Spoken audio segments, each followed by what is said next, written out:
سلطان محمود غزنوی نے ایک بار دربار عام لگایا۔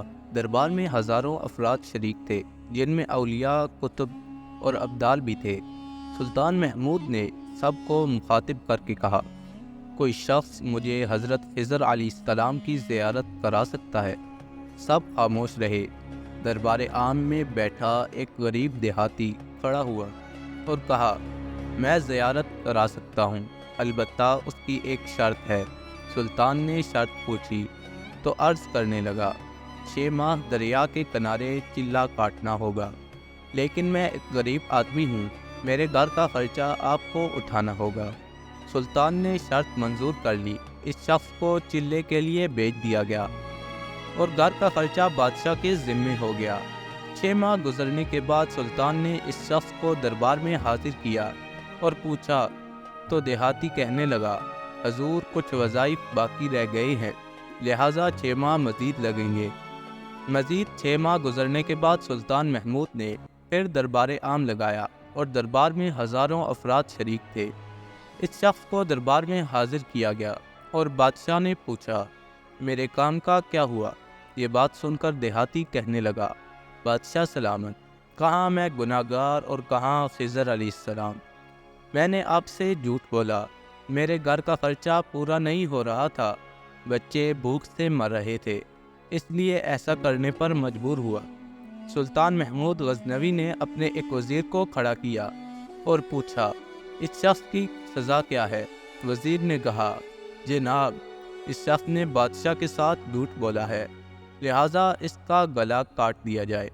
دربار میں ایک نورانی چہرے والے بزرگ تشریف فرما تھے، کہنے لگے، بادشاہ سلامت، اس وزیر نے بالکل ٹھیک کہا۔ بادشاہ نے دوسرے وزیر سے پوچھا، تم بتاؤ۔ اس نے کہا، جناب، اس شخص نے بادشاہ کے ساتھ دھوکہ کیا ہے، اس کا گلا نہ کاٹا جائے بلکہ اسے کتوں کے آگے ڈالا جائے تاکہ یہ ذلیل ہو کے مرے۔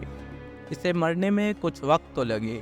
دربار میں بیٹھے اسی نورانی چہرے والے بزرگ نے کہا، بادشاہ سلامت، یہ وزیر بالکل ٹھیک کہہ رہا ہے۔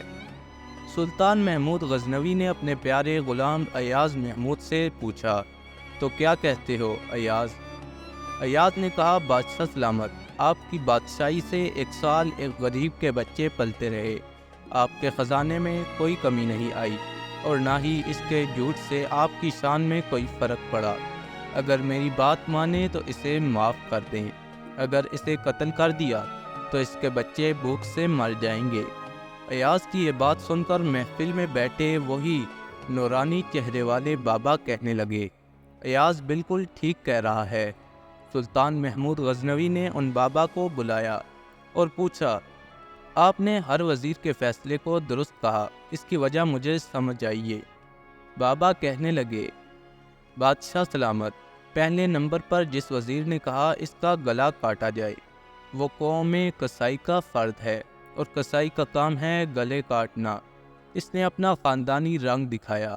غلطی اس کی نہیں، آپ کی ہے کہ آپ نے ایک قصائی کو وزیر بنا لیا۔ دوسرا شخص جس نے کہا اسے کتوں کے آگے ڈالا جائے، اس وزیر کا والد بادشاہوں کے کتے نہلایا کرتا تھا، کتوں سے شکار کھیلتا تھا، اس کا کام ہی کتوں کا شکار ہے، تو اس نے اپنے خاندان کا تعارف کرایا۔ آپ کی غلطی یہ ہے کہ ایسے شخص کو وزارت دی، جہاں ایسے لوگ وزیر ہوں وہاں لوگوں نے بھوک سے ہی مرنا ہے۔ اور تیسرا ایاز ہے، جو فیصلہ کیا تو سلطان محمود سنو، ایاز سید زادہ ہے۔